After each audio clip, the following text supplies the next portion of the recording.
Então, tô eu aqui de novo trazendo outro programa sem contexto, e no programa de hoje eu vou começar falando sobre música. E a música que eu escolhi estar compartilhando aqui com vocês hoje se chama Lonely World, né? Lonely World quer dizer mundo solitário, de um artista chamado Limp Bizkit. Eu já trouxe algumas músicas do Limp Bizkit aqui, acredito que pelo menos umas duas, então essa já vai ser a terceira, né? Essa aqui é uma faixa de um álbum chamado Results May Vary. Não sei se vary seria assim que eu deveria pronunciar, mas isso quer dizer os resultados podem variar, né? A tradução literal do nome do álbum é isso. É um disco de 2013, então já tem mais de 20 anos, né? Ainda me impressiona sempre que eu vou anotando quantas músicas dos anos 2000 já tem mais de 20 anos de idade, né? E essa aqui é uma faixa que eu conheço também faz bastante tempo, na mesma época que eu conheci outras músicas do Limp Bizkit. Eu não sou muito fã desse álbum, pra falar a verdade, mas essa música em especial eu acho muito bacana. Com certeza é a minha favorita ou a segunda favorita desse CD, né? Então, eu já falei um pouco sobre Limp Bizkit, não vou repetir. Quem faz parte da audiência desse programa já deve conhecer o artista, e quem não sabe, né? Não é muito importante, o mais importante é se focar na letra mesmo, né? Então, só para falar um pouco dela, assim, de como que ela soa, da parte musical mesmo aos meus ouvidos, eu acho uma música bem bacana, ela é bem mais tranquila do que a maioria das músicas deles, né? Não tem gritos, não tem berros, é vocal, instrumentos, obviamente, né? Eu adoro o jeito que ela soa também, tem um arranjo bem bonito, bem sofisticado também, eu diria. É uma faixa com 4 minutos e 30 que, honestamente, ela voa, sabe? Ela sempre parece que tá chegando na metade e já tá acabando. Só que não é uma música curta, né? 4 minutos e meio é uma duração, ideal para uma música, eu diria, né? Mas vamos lá, então. A primeira coisa que ele fala nessa música, ele repete várias vezes a seguinte frase: Who's the man, né? Quem é o homem? Só que sempre que ele pergunta Who's the man, ele mesmo responde no back vocal, né? The man in the middle, quer dizer, o homem no meio, né? Essa expressão homem no meio, pelo que eu sei, é uma espécie de cyberataque, etc. Mas eu não acho que ele estava fazendo uma referência a esse tipo de crime virtual, se é que dá pra chamar assim, né? Mas agora eu não sei qual é o sentido, né? Então ele repete 4 vezes isso. Quem é o homem no meio, ou na metade, digamos assim, né? Mas acho que eu vou colocar no meio. Quem é o homem no meio, e na última vez ele só fala quem é o homem, né? E depois a primeira estrofe que dele começa a rimar e tudo mais, que é o jeito típico que o Limp Bizkit soa, né? Uma banda de nu metal. E daí é assim que começa a letra. Quando eu me lembro que a ignorância é uma bênção, eu volto para os dias onde a magia existia. Nunca fui o mesmo que era, porque era o jeito que era. Apenas mais um dia neste labirinto de um mito. Né? Então, bem poético já todas essas primeiras frases, né? Sempre que eu me lembro que a ignorância era uma bênção, eu volto para os dias onde a magia existia. Nunca era o mesmo que tinha sido, porque era o jeito que era. Apenas mais um dia no labirinto deste mito. Tive um monte de diversões vivendo uma vida na correria. Né? On the run eu vou traduzir como correria. Tive um monte de diversões vivendo na correria.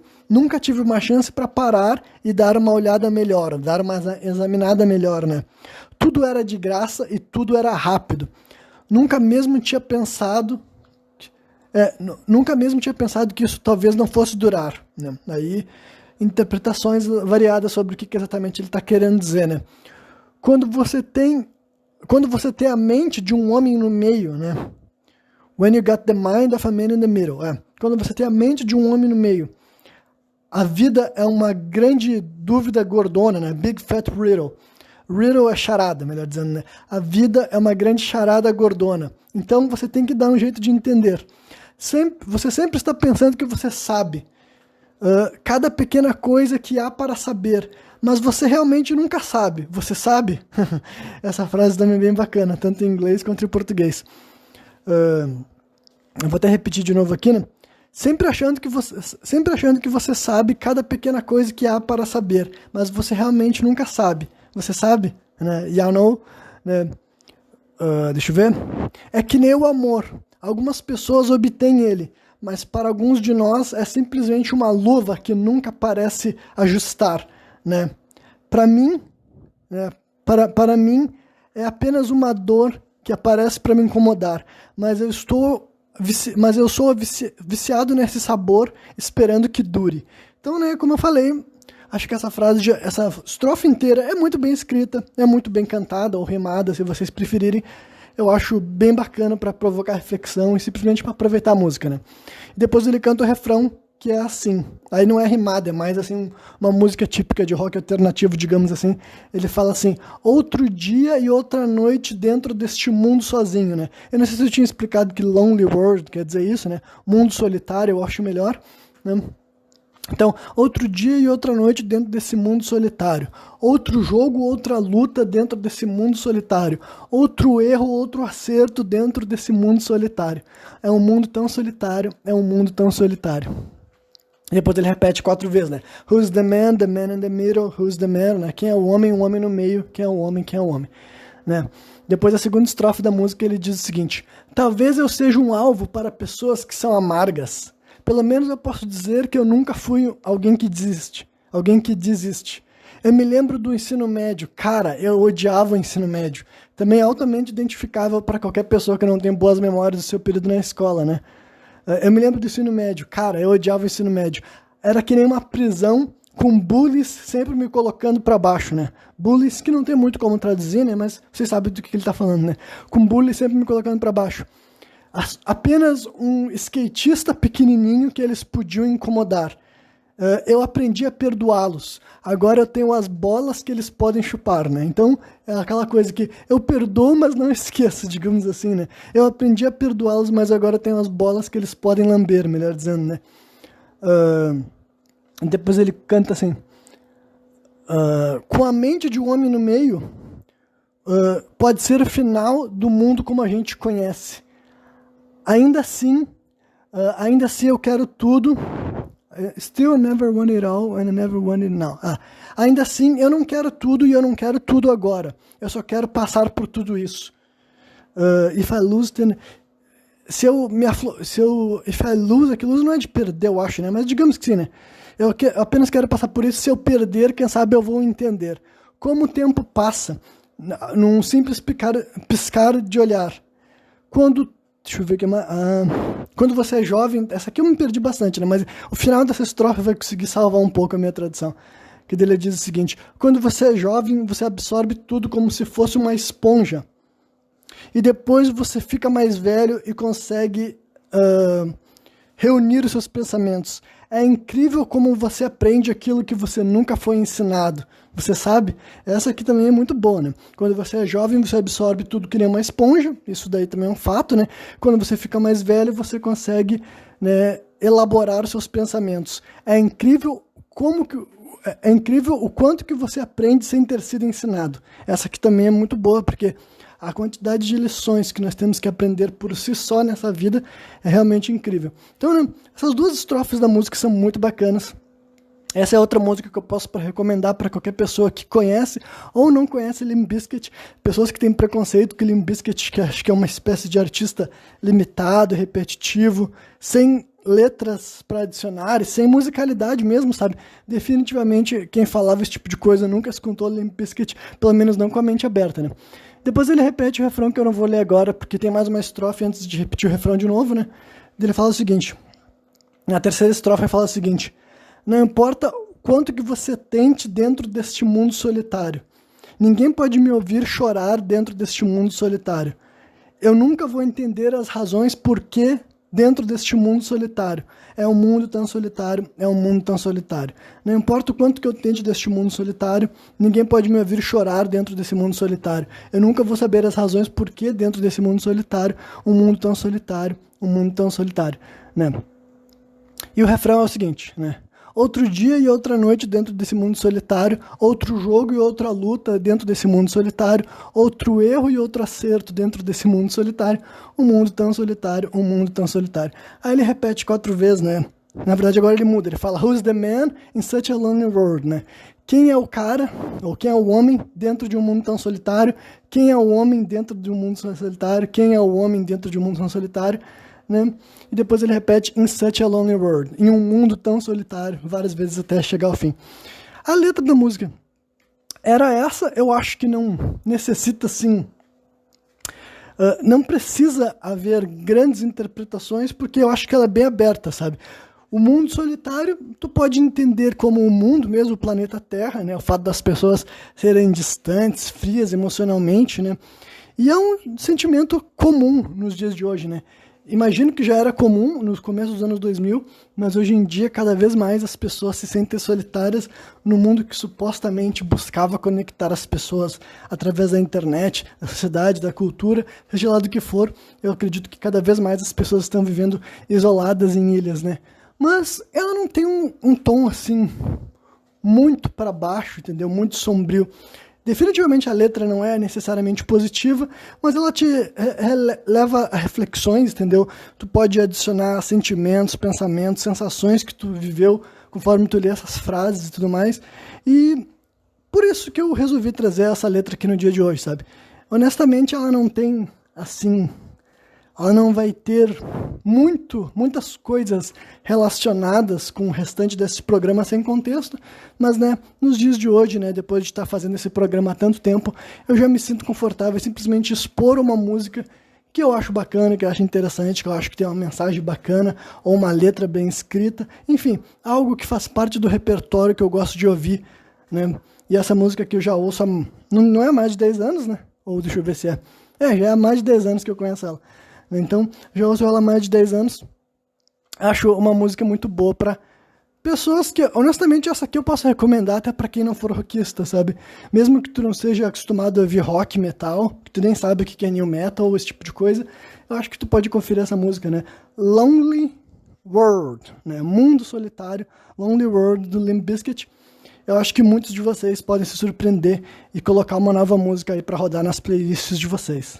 Bem, tendo concluído essa parte musical do programa, eu vou introduzir agora a segunda etapa, que basicamente eu acredito que vai ser eu contrapondo alguns pensamentos que me chamaram a atenção nesse mês, né? Alguns papos, algumas entrevistas em podcast que me deixaram mais interessados em discorrer algum argumento contra. E eu acho que eu vou fazer uma linha meio que assim, do mais imbecil até o menos imbecil. Acho que isso deu uma forma bem Renan de fazer uma espécie assim de tier list ou hierarquia de argumentos, né? E o primeiro sujeito que eu vou me contrapor é um cara que assim, ó, vocês sabem que eu sou a favor do boicote, né?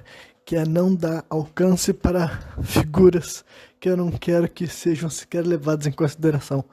Mas como esse sujeito, ele foi recentemente, né, em 2 dos maiores podcasts do Brasil, só não foi no terceiro por ser bem diferente, né, em questão do tipo de convidado que é preferido nesses programas, é um sujeito que, assim, ele tá naquela linha, num movimento que me preocupa pro futuro do Brasil, que é o que será a direita do Brasil, né?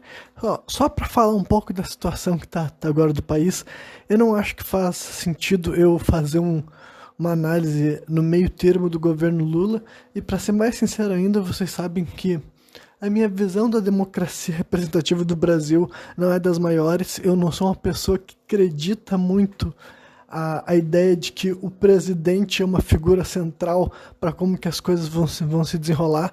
Ele é uma figura pública, ele é utilizado pelo país para fazer relações internacionais, né? E o Lula tem feito isso de uma forma que está desagradando ou agradando, dependendo de quem é a figura, né? Para mim, o presidente, ele definitivamente faz parte do governo brasileiro, mas eu não tenho qualquer, assim... Eu não tenho... Dentro da minha visão, não há qualquer dúvida de que ele é uma parte focal, tá ligado? Não é assim, né? A figura que tá lá como presidente não é o fato de ter um presidente lá que vai acontecer ou deixar de acontecer uma grande movimentação política dentro desse país, né? Então, dito tudo isso, o que eu ia comentar é que daqui a pouco nós vamos ter eleições de novo, e no presente momento o Bolsonaro está inelegível, e terá de haver uma figura mais forte, né, mais popular, que terá mais assim, alcance de um eleitorado buscando um candidato de direita, né? E supondo que o Bolsonaro continue inelegível. Então, esse é um cenário que objetivamente há de acontecer, né? Então, eu particularmente torço que essa figura da direita tenha discursos públicos que eu considero piores alinhados, tipo assim, menos alinhados com os piores aspectos do que o Bolsonaro tinha, né? Tem grande parte das políticas que o Bolsonaro era a favor e os discursos públicos que ele prestava por aí, as opiniões que ele propagava adiante, eu contrariava. Então é mais pela questão política mesmo, sabe? Não que eu acreditasse que ter o Bolsonaro lá faria com que seria só o fato do Bolsonaro estar ali que essas coisas aconteceriam, sabe? Essas coisas aconteceriam a parte da presidência, basicamente, né? Então, mas a influência política dele, sabe? O Bolsonaro estar eleito e ter sido reeleito, isso indicaria que muita gente no Brasil ouve aquelas coisas e acha aquilo lá bacana, sabe? Mais da metade, ou né, sei lá quantos por cento, acha aquilo lá bacana, né? E não que eu acho que necessariamente as pessoas terem votado no Lula, mas eu particularmente também sou o tipo de pessoa que via o Bolsonaro como mais prejudicial, porque eu penso, cara, o brasileiro não pode estar vendo essas coisas e achando que essas bostas faz sentido, né? Mas ainda assim a gente vai ter uma nova direita. E eu sou super a favor que tenha uma nova direita e eu torço para que essa direita seja menos escrota que o Bolsonaro. Só que existe a possibilidade de ser ainda mais escrota. Porque assim, a direita meio que ela vai tentar se destruir no sentido assim, de que não vai ter uma união como se todos os vieses de direita vão se abraçar só para tentar vencer o PT. Da mesma maneira que naquela época que tinha aquele papo de ele não os partidos de esquerda não desistiram, tipo assim, de se separar e virar só um grande partidão, uma grande frente única, com uma coligação enorme, sabe? Na hora, todo mundo ainda vai querer continuar com seus partidos.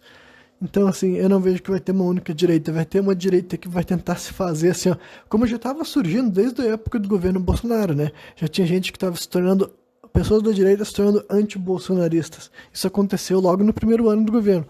Então, vai ter gente que vai querer se falar assim, o Bolsonaro era um imbecil e eu sou, tipo assim, mais centrado do que ele, se é que vocês me entendem, mas também há de se imaginar que vai surgir figuras que vão falar o seguinte, não, o Bolsonaro é um imbecil, ele é um fraco, só que eu vou fazer coisas que ele não teve coragem de fazer, sabe? Ou eu sou a favor de medidas que o presidente deveria ter feito algo para mudar e não mudou.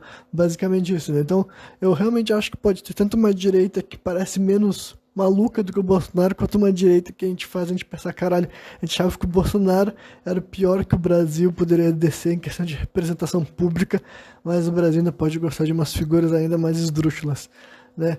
Então, toda essa minha grande introdução para essa ideia é que, né, aparece um sujeito que ele tem a ver com tudo isso, sabe? Ele é um cara que, quando a visão de mundo dele é mais ainda assim, anarcocapitalista, né? Então ele nem seria de direita mesmo, assim como o anarquista não deveria ser de esquerda, né?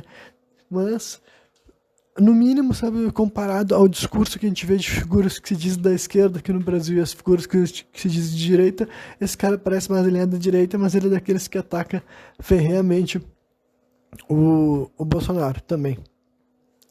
E esse cara daí, né, é um tal de Renato 38. Esse maluco, ele foi bolsonarista, daqueles que ajudou, que fez campanha, né? Ele é um cara que trabalha na polícia, né? Eu não me lembro exatamente, se eu não me engano é perito criminal, mas pode ser outra profissão. Enfim, ele tem um trabalho, ele tem um cargo público, né? E ele é um sujeito que tem várias questões acerca da figura dele, só que eu quero me focar em algumas mais importantes. Em primeiro lugar, parte do que ele faz é falar sobre Bitcoin, falar sobre economia, e esse também é a formação acadêmica dele. Então, assim, em primeiro lugar, eu não falo de economia, porque eu não tenho formação de economia e eu não discuto sobre economia. Então, isso aqui não tem nada a ver com o que eu vou falar, mas o que eu vou falar, só para, independentemente de eu não entender nada de economia, eu entendo de manipulação. E é óbvio que, assim, a partir do momento que esse cara vende curso sobre essa questão, a partir do momento que esse cara tem alguma espécie de rentabilidade através da existência de gente interessada no que ele fala, ainda assim, quer ele admita, quer ele não admita, ele também está fazendo marketing, ele também quer conseguir números, quer conseguir alcance. Então, evidentemente que alguém que ganha dinheiro com o mercado das criptomoedas vai querer falar sobre aquilo, vai querer fomentar interesse. Então, se tudo que ele fala acerca do Bitcoin especificamente, porque ele é bem a favor do Bitcoin, sabe? Não é só das criptomoedas. A questão dele é com o Bitcoin, né? E existe já análises do tipo assim, por que existem pessoas que investem em Bitcoin e querem que mais pessoas entrem para o Bitcoin, né? Isso daí, quem quiser pesquisar especificamente isso, por que pessoas que têm Bitcoin acham tão bom e acham que as outras pessoas estão erradas em não comprar? Por que essas pessoas estão querendo trazer outras pessoas para adquirir bitcoins, né? Se supostamente é algo tão bom e eles, tipo, para eles é bom que eles continuem minerando, consiga essa renda daí e tudo mais, né? Mas daí, quem quiser que pesquise especificamente sobre essa dinâmica, né? Mas então não vai ser sobre nada disso que eu vou falar. O que toda pessoa que pode ter quantos currículos ela quiser, pode ter trabalhado quantos anos ela quiser em qualquer área, o que toda pessoa que pode ser um especialista de fato em várias questões, em primeiro lugar, especialistas podem ser loucos, vamos começar por aí, né? Quando eu digo louco, né, é uma pessoa que tem raciocínio assim, tipo assim, não é uma questão da pessoa ser inteligente ou burra. Do jeito que as coisas funcionam na realidade pragmática não é assim, sabe? Não importa o quanto que aquela pessoa esteja convencida sobre aquilo, a realidade pragmática não funciona daquela forma, né? Então, as pessoas podem ser especialistas e serem loucas, só que as pessoas também, além disso, elas podem ser especialistas, só que elas dão opiniões que são fora da área delas, entendeu? Qualquer pessoa que seja especialista, se ela vai ficar falando durante 3, 4, 5 horas, ela acaba falando de políticas públicas, ela acaba falando sobre psicologia, então, sobre dinâmicas sociais, sobre cultura, sobre sociedade, e daí abre muito mais margem pra gente discordar dessas figuras. Então, eu vou começar já por pior ponto que esse sujeito falou em 2 dos maiores podcasts do Brasil, né? Ele foi no Inteligência Limitada e depois ele foi no Flow, né, nesse mês agora de abril. Acho que as 2 entrevistas foram em abril, ou se não foi uma no mês passado e outra agora em abril, né? Mas enfim, são 2 papos assim que já passaram de 500 mil de views, né? Então, e dá pra ver que muita gente que vai ver esse cara são gente que já segue ele, sabe? Porque assim, é muita gente assim exaltando ele como uma figura, já uma espécie de mito assim e tal, né? Ele não anunciou uma espécie de candidatura a nada, mas é indiscutível que ele poderia receber alguma espécie de cargo político. Não sei de qual nível, né? Mas já tem um monte de gado já que assim, que de fato em Deus esse sujeito, coloca ele assim. Já vi gente comparando ele com Enéas, por exemplo, sabe? Que é uma figura também assim de ser fora da caixinha, né? Então vocês estão vendo. Então, e também assim, quem não conhece esse sujeito, eu sei que eu tô anunciando para um novo público, né? Mas eu não tenho problema, era da mesma época que eu falava algo a respeito assim, das opiniões faladas pelo Bolsonaro. Não tem como alguém que me escuta e gosta de me ouvir falando e gosta das minhas opiniões também concordar com esse sujeito, sabe? Ele não tá entendendo muito bem o que algum de nós está falando, porque esse cara, outra coisa que define ele, além da parte do Bitcoin, é que ele, assim, né, fervorosamente cristão, ele tem toda uma visão de mundo sobre Deus e a Bíblia e blá blá blá. Então, qualquer pessoa que é audiência no programa sabe que eu sou fundamentalmente, né, filosoficamente, tenho discordâncias com as religiões abraâmicas, né? E aqui posso deixar bem claro que é especificamente com o cristianismo. Mas a coisa mais absurda que esse cara falou nem é necessariamente ligada ao cristianismo, mas tem a ver com a parte mais, assim, horrível e vergonhosa da história do Brasil, que é a escravidão aqui no nosso país, né? E basicamente nesses 2 podcasts ele defendeu em voz alta algo que eu nunca tinha ouvido alguém aqui no Brasil defendendo, sabe? Eu nunca, assim... Eu que ouço muito conteúdo em inglês, né? Meu YouTube tem bastante... Eu assisto muitos vídeos brasileiros, né? Feitos por criadores que estão aqui no Brasil. E também escuto muito conteúdo de gente de outros países também, né? Daí gente que fala no idioma inglês. E daí tem uma coisa que eu já tinha ouvido algumas vezes em canais dos Estados Unidos, que são assim... São questionamentos a respeito da legitimidade, ou não é nem legitimidade, da veracidade do contexto histórico que rolou a escravidão, né? E a escravidão no Brasil e a escravidão nos Estados Unidos não são idênticas, né? Os países, né, ou as nações, as etnias que estavam colonizando esses países não eram idênticos e os povos nativos de cada um desses países não eram idênticos. Então não são dinâmicas equivalentes, mas no mínimo provoca reflexão, né? Por que lá nos Estados Unidos pessoas que moram lá mais facilmente, né, adquirem esses pensamentos, e tem a ver com toda uma questão, para mim, da pior parte da liberdade de expressão americana, que daí eu posso discordar também, assim. Por enquanto, eu ainda não vejo que ter essa suposta liberdade de expressão que existe lá nos Estados Unidos, eu estou falando de suposta porque qualquer pessoa que entende um pouco da história dos Estados Unidos sabe que não é verdade que qualquer pessoa pode falar o que pensa e está garantido os direitos dele. Na realidade, dependendo do que está sendo dito, ninguém pode falar, e dependendo de quem tu for, tu não pode falar quase nada, né? Então tem certas coisas que, se for falado, haverão consequências contra ti, dentro da lei ou fora da lei, e pode acabar de uma forma muito ruim, sabe? Então, assim como o Brasil fez esse tipo de coisa ao longo de sua história, os Estados Unidos também fez. Então, né, por isso que eu tô falando que não é de fato essa liberdade de expressão, mas até mesmo assim, de uma forma mais assim, né, vamos fazer de conta que funcionasse do jeito que os americanos acham. Eu não acho que deveria ter essa lei aqui no Brasil mesmo, porque quando eu vejo o quanto que lá tem muito mais grupos considerados assim extremistas, negacionistas e supremacistas, e tem sim, sabe? Tem gente que vai dizer assim, mas aqui no Brasil não é legal, não dá pra saber. E sim, pelo fato de nenhuma dessas coisas ser, não digo assim, tipo, não é ilegal ser terraplanista aqui no Brasil, sabe? Mas é que lá no fato, nos Estados Unidos, eles não podem nem negar movimentos neonazis, entendeu? E outras espécies de lógicas supremacistas. Então, é outra razão de porque, se nem essas coisas que são, assim, pra mim é moralmente errado, sabe? Tu não deve permitir que uma sociedade se desenvolva assim. Mas antigamente era assim, blá, blá. Cara, pra começar, não tenho prova de que antigamente era assim, sabe? Uma vez eu tive que ter essa conversação com um amigo meu, que, assim, é bem provável que vários povos ao redor do mundo, em vários períodos históricos, tinham uma liberdade, tipo assim, uma variedade de etnia, sabe? Existe evidência de que as pessoas emigravam entre suas regiões, estabeleciam, sabe, em outro lugar, e tinham filhos, deixavam herdeiros, sabe? Então, assim, não existe essa ideia de que em todos os períodos históricos as pessoas tinham repúdio apenas por causa da cor de pele. A gente veio de a nossa passada recente que tinha uma lei segregacionista, e aqui no Brasil não tinha as leis segregacionistas que os Estados Unidos teve no século XX, né? Só que a gente teve uma escravidão que durou até 1888. E esse sujeito que, né, o tal de Renato 38, que eu acho que eu já tinha mencionado, né, tanto no Flow quanto no Inteligência Limitada, ele falou que a escravidão aqui no Brasil nunca teve um caráter de etnia, né? Ele quis dizer que não existia nenhuma lei que dizia que os negros tinham que ser escravizados e que apenas negros poderiam ser escravizados. E daí ele também chegou a falar assim, se tu quiser eu menciono 30 senhores de escravos negros que existiram aqui no Brasil, e existem muito mais registros, né?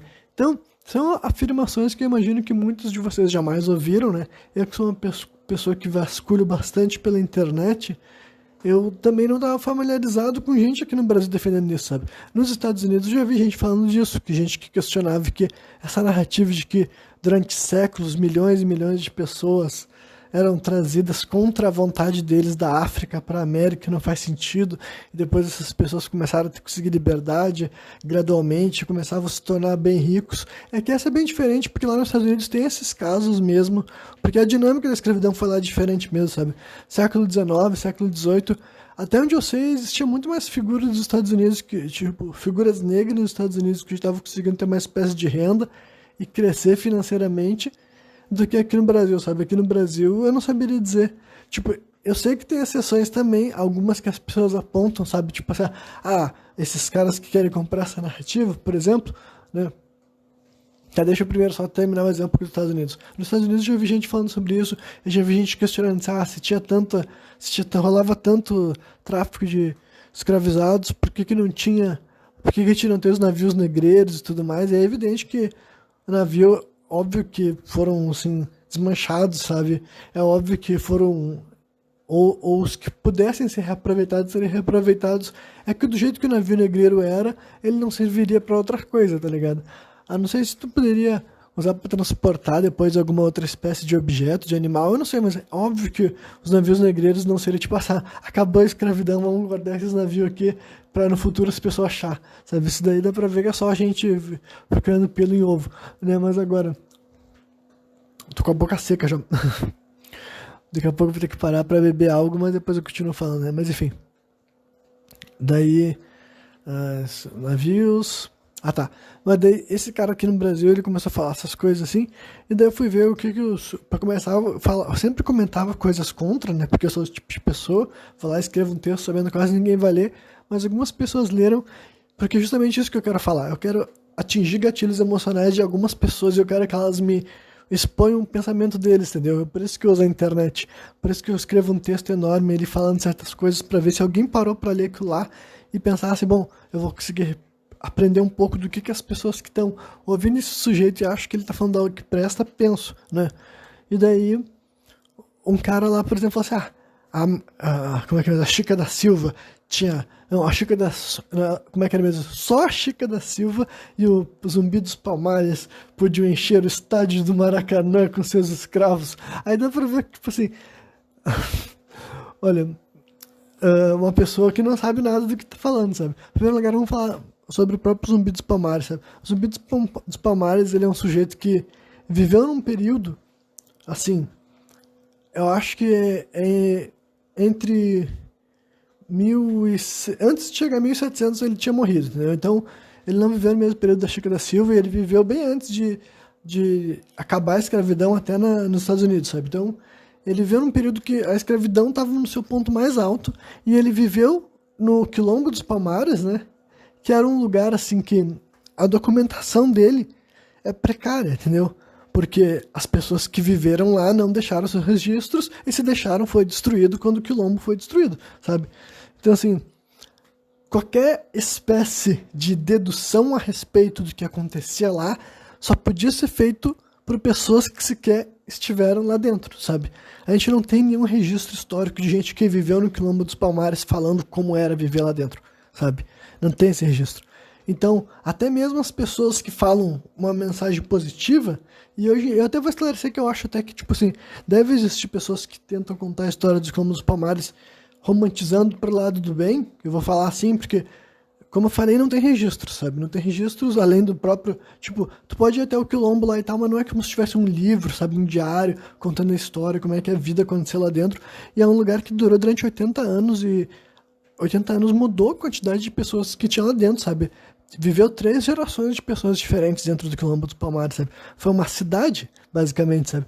Uma cidade, basicamente, lá dentro de uma cidade, né? De uma outra cidade brasileira, né? Ela estava em mapas e tudo mais, né? Na época, as pessoas até... Os cartógrafos da época se faziam questão de falar que tinha uma cidade habitada por pessoas negras, né? Porque eles sabiam que eram escravizados que tinham fugido. Então, assim, tipo, durante o período histórico que existiu, sabiam da existência dele, sabe? De tão bem estabelecido que ele estava. No entanto, não tem registros das pessoas que viveram lá.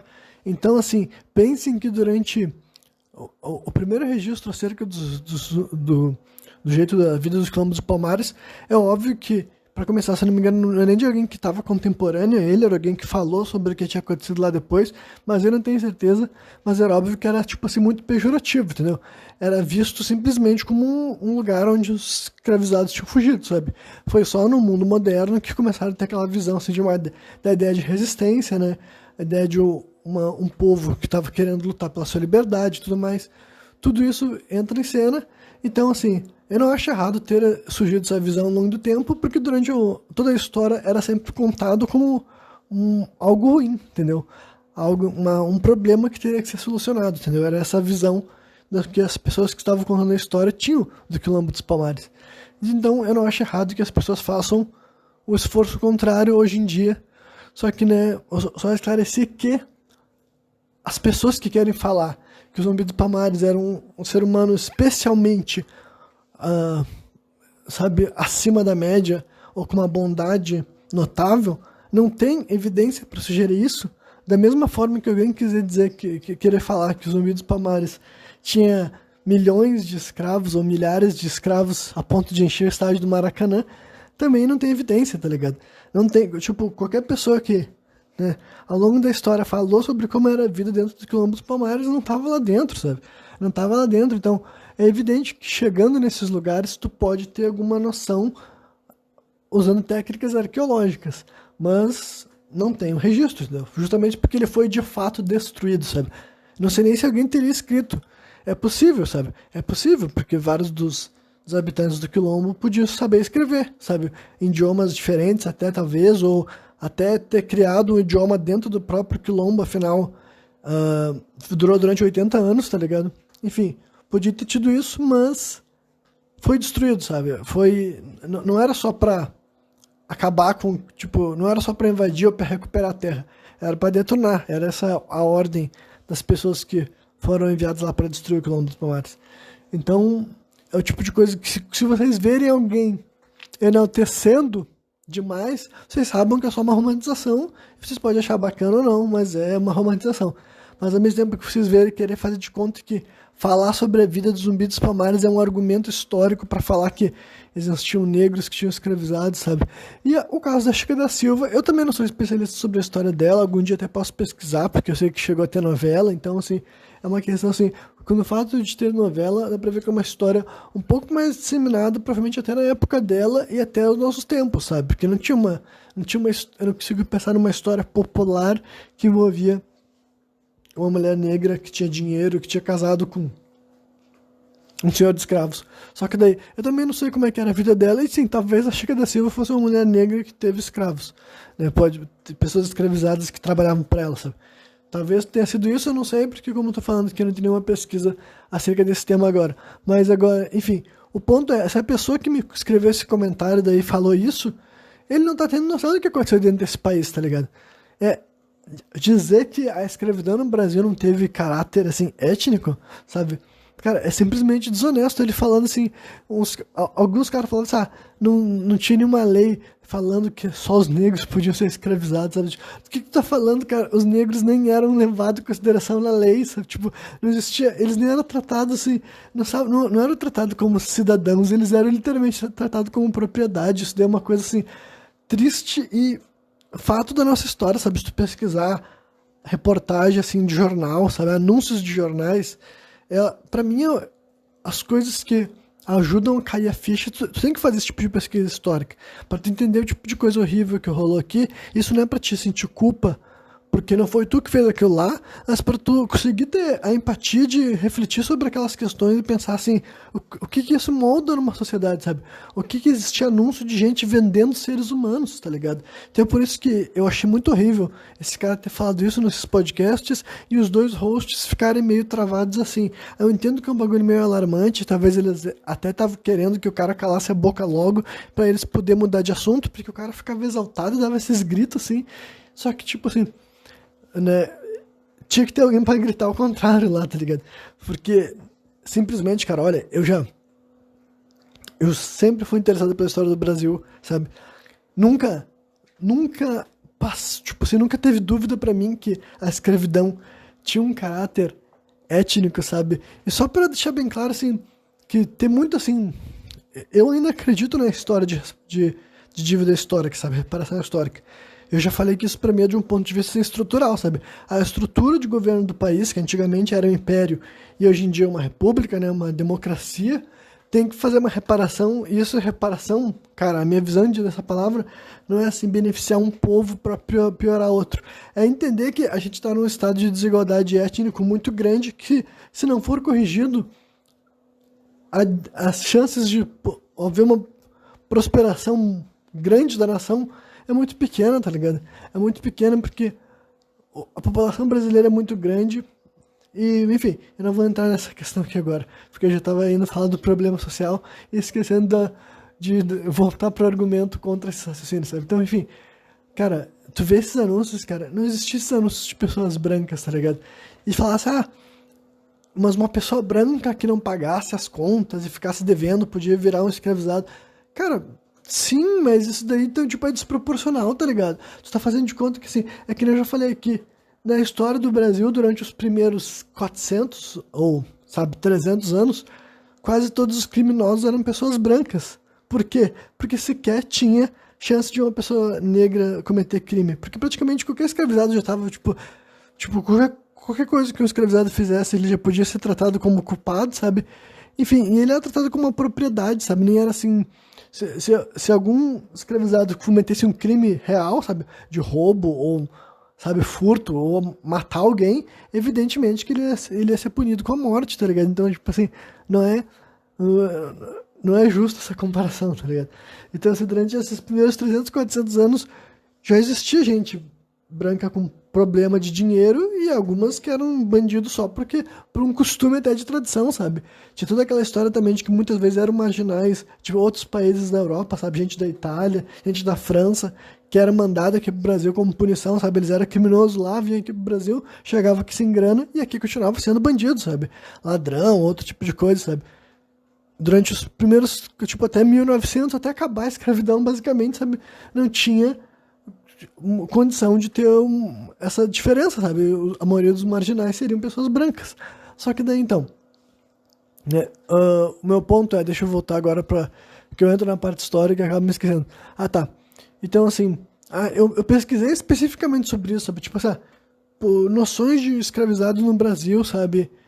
E pessoas brancas escravizadas no Brasil, e historiadores falam isso, entendeu? Não tem nenhum historiador escrevendo sobre a escravidão não era étnica, sabe? O único sujeito que tá falando isso é esse cara. Só que assim, se ele tá falando isso pra gente que não tem noção nenhuma da história do Brasil, e já é gente que não quer acreditar nessa história de reparação histórica, sabe? Não quer acreditar na história de que o Brasil tem que arrumar um jeito de vencer a desigualdade que foi criada ao longo de 300, 400, 500 anos, tipo, não de escravidão, né? Mas escravidão foi 300 e poucos anos. Né? Não sei exatamente a data agora, mas são os 300 anos de escravidão que, se tu for pensar assim, lá em 1530 até 1888, são quase os 350 anos de escravidão, sabe? Tem gente que não quer acreditar, tipo, cara, a gente tem que... Agora já tá corrigido, sabe? É 2024, só pelo fato de que aboliram a escravidão em 1888, quer dizer que agora a desigualdade social que foi gerada por 350 anos de escravidão já foi vencida naturalmente, sabe? Não foi e não vai ser espontaneamente, sabe? Tem que ter políticas, entendeu? Tem que ter políticas, tem que pensar como é que a gente acaba com essa desigualdade que, tipo assim, se não for vencida, não tem como prosperar, na minha opinião, entendeu? Um monte de gente pensa isso e eu também penso. Eu acho que não tem como fazer um país prosperar enquanto tu vai fazer cada vez mais aumentar a desigualdade financeira, tipo, não vejo, sabe? Não vejo como que tu vai vencer problemas, tipo, até de violência, tá ligado? Como é que tu vai vencer violência se tu vai continuar aumentando, assim, sabe? Prender gente não tá adiantando, sabe? O Brasil é um dos países que mais prende no mundo. Faz tempo que eu não, tipo, faz algum tempo que eu não confiro se ele mudou com relação aos Estados Unidos e a China, que eram os únicos países que prendiam mais gente. Então, tipo assim, pode continuar prendendo quantas pessoas for, se não forem se não forem inventadas medidas públicas, né? E colocadas em prática, né? E aí teria coisas fundamentais, como a velha história da educação que todo mundo fala. Tipo, cara, todo ser humano com 2 neurônios já sabe que o Brasil devia levar a educação a sério, que o professor deveria ser bem pago, deveria ter grandes investimentos, a gente deveria ter escola, que nem a gente vê lá aquelas escolas dos Estados Unidos, sabe? Com 1 bilhão de matérias diferentes, sabe? E 1 bilhão de professor ganhando bastante grana, e os alunos podendo fazer 1 milhão de esporte e tudo do melhor, assim, de tecnologia e tudo mais. Devia ser... Grande parte da renda do Brasil devia ser velada para isso, e não ter como um país crescer sem soberania de tecnologia e de inteligência, sabe? Não ter como um país capitalista nesse mundo prosperar, competir contra os outros países do mundo se as pessoas daqui não tiverem o nível de educação que a elite intelectual do mundo tem, sabe? É tipo, isso daí qualquer pessoa sabe, tipo, não é, tipo, não precisa estar estudando porra nenhuma, sabe? Tu não precisa estar fazendo faculdade de nenhuma matéria para entender que um país que não leva a educação a sério nunca vai sair do lugar, tá ligado? Então, assim, isso daí é óbvio que é um problema que uma das coisas que, assim, a partir do momento que a educação pública fosse levada a sério, já ia começar a ajudar na desigualdade social, sabe? Porque tu já ia pegar um monte de pessoa que hoje em dia depende da escola, e muitas das pessoas são negras ou pardas, e essa palavra que, né, meio que tabu hoje em dia, né, mas pessoas, né, com uma miscigenação, né, e tudo mais. Essas pessoas teriam educação melhor, teriam mais oportunidade de emprego, melhor oportunidade de ingressar em faculdade, melhor oportunidade até mesmo, né, de sair do país, como muitas vezes pessoas que começam a ter gabarito intelectual no Brasil saem do país, que é outro problema por si só, mas na realidade é um país que investir em educação também é investir em trabalhos para essas pessoas, né? Tu não vai criar uma educação de elite, e tu não vai criar um lugar para essas pessoas trabalhar, essas pessoas vão ter que fazer, depois que elas tiverem seus diplomas de áreas especialistas, sabe? Elas vão poder trabalhar em grandes hospitais, em grandes escolas, em grandes universidades, em grandes centros de pesquisa, né? Vão poder trabalhar em várias áreas de tecnologia e educação diferente, e vão poder utilizar essa grande, tipo, tu investiu pra caramba naquela pessoa pra ela se tornar um profissional de ponta, e daí quando ela se torna um profissional de ponta, ela fica no país pra ajudar esse país a se tornar melhor e mais rico, né? Tu não vai deixar essa pessoa sair do teu país para ir lá para fora ajudar outro país a ficar melhor e mais rico.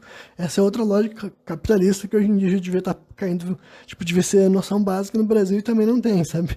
É outro problema fundamental e outro problema que também colabora. Então, entenda que isso que eu tô falando para mim já é reparação histórica, tá ligado? A partir do momento que tu pensa quais escolas tem mais, tipo assim, tem mais população negra? Definitivamente vai ser na rede pública, né? Não vai ser na escola particular que tu vai ser. Eu vou chegar nessa escola particular e nessa escola particular aqui tem mais alunos negros do que alunos brancos. Eu nunca vi essa escola, sabe? E eu não tô dizendo que eu tive dentro de todas as escolas do Brasil, mas ainda assim eu tô apostando, cara, que no Brasil inteiro é assim, sabe? Em todos os estados brasileiros é assim, sabe?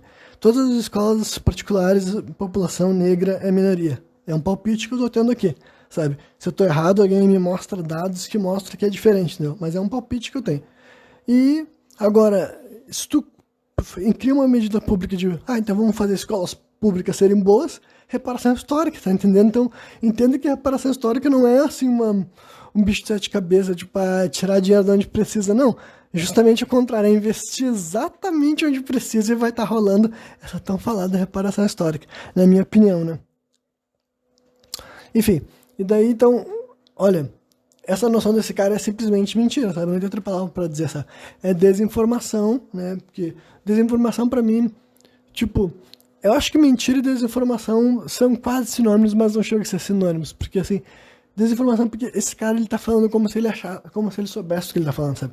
Ele tá fazendo aquele negócio de propriedade. Pra começar, eu não vi ninguém listando esses 30 negros senhores de escravos no Brasil, e eu vou ir além no meu argumento. Mesmo que tivessem existido 30 negros senhores de escravos no Brasil, sabe? Não foi só a Chica da Silva e os Zumbi dos Palmares, que não, evidentemente os Zumbi dos Palmares não é um bom exemplo, mesmo que tenha documento histórico, sabe, assim, e bem esclarecido, sabe, de que houve de fato essas pessoas que de fato eram negras, né?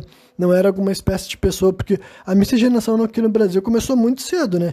Então, no sentido assim de que antes do Brasil receber esse nome, já tinha brasileiros, né? Que na verdade nem eram brasileiros, entendeu? Tipo assim, já tinha assim, eu quero dizer assim, já tinha portugueses que antes mesmo de Portugal decidir colonizar o Brasil, só tinha passado aqui algum pouco. Quando voltaram aqui para colonizar, já tinha homens brancos vivendo no meio dos indígenas, né? Eram muito poucos, né? São casos, assim, tipo, não vou dizer semi-lendários, eles são reais, são documentados, inclusive, pelos próprios portugueses, que ficavam assim, por que tem um homem branco vivendo aqui já no meio dos indígenas? Eles não falavam indígenas, claro, né? Então, né? Já tava rolando assim, sabe? Já tava rolando, essa famosa miscigenação tava rolando antes do Brasil, sabe? Então, assim... A ideia de que já podia ter uma espécie de pessoa que tinha um sangue ou indígena ou de africano e ainda assim estava numa posição de poder e ainda assim teve pessoas escravizadas, isso de maneira alguma ia mudar que a escravidão no Brasil teve um caráter étnico, sabe? É desproporcional, sabe? É assim, é a pessoa que não tem noção da história, não tem noção da quantidade, sabe? Não teve noção da devastação, não teve noção da estrutura da sociedade, que tipo de vida as pessoas tinham, sabe? Que tipo de relação que as pessoas tinham com outro ser humano baseado na cor de pele dela, sabe? É um negócio assim que Por isso que eu falei, é desinformação, é mais perigoso ainda, sabe? É mais perigoso. Que pra mim é nessa era que a gente vive, sabe? A gente vive na era da desinformação, e é por isso que eu não sou a favor dessa liberdade de expressão restrita, porque eu sei que tem gente maldosa só tá querendo isso, tá ligado? Eu sei que tem gente maldosa, tipo, isso daí pra mim, eu não sei se o que esse cara tá falando deveria ser criminalizado, mas, tipo, cara, é uma coisa muito, tipo, é perigosamente assustadora, sabe? E daí vocês vão dizer assim, Renan, mas qualquer pessoa que tem noção de história não vai levar isso a sério. Sim, mas quantas pessoas seguem esse sujeito e não tem a menor noção de história, cara? E não tem a menor noção de história, sabe? E daí, se essas pessoas começam a acreditar nisso, depois dá um trabalhão pra convencer a pessoa do contrário, tá ligado? Porque, assim, é evidente que se já tem um arcabouço histórico, esse argumento, tipo, ele passa, tipo, batido. Tu olha pro lado da risada e fala assim, que maluco. Tipo, desse nível, cara, desse nível. Se tu que tá me ouvindo aqui, por acaso, tu não sabe disso, eu tô te falando, cara, literalmente isso.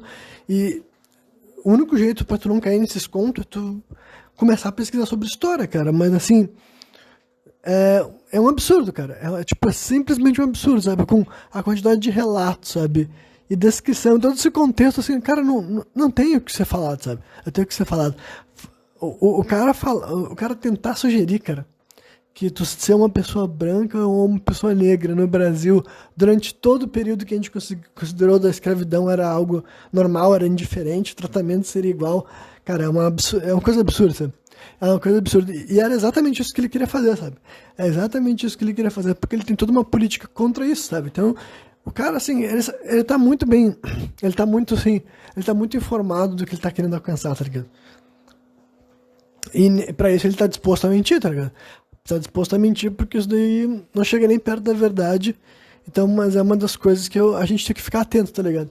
A gente tem que ficar atento e por isso que, olha, um monarca que me desculpe, mas nada de liberdade de expressão restrita pro Brasil não, sabe? Se essa liberdade de expressão restrita vai aumentar esse tipo de discurso, sabe?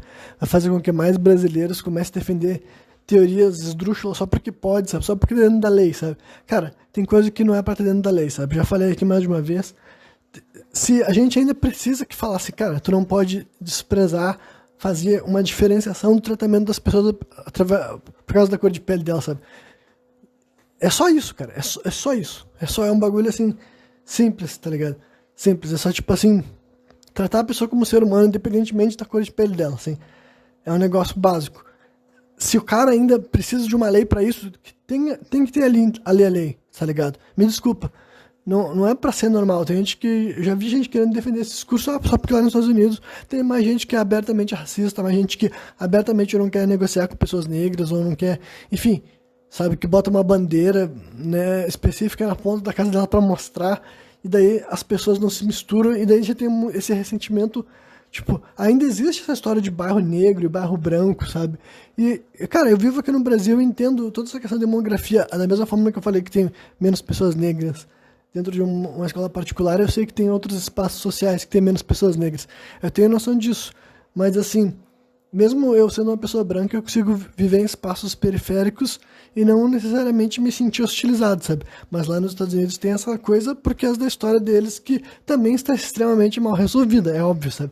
É óbvio que o país que se vende como um país da liberdade, da aceitação, ainda não resolveu suas questões raciais dentro da própria casa deles, tá ligado?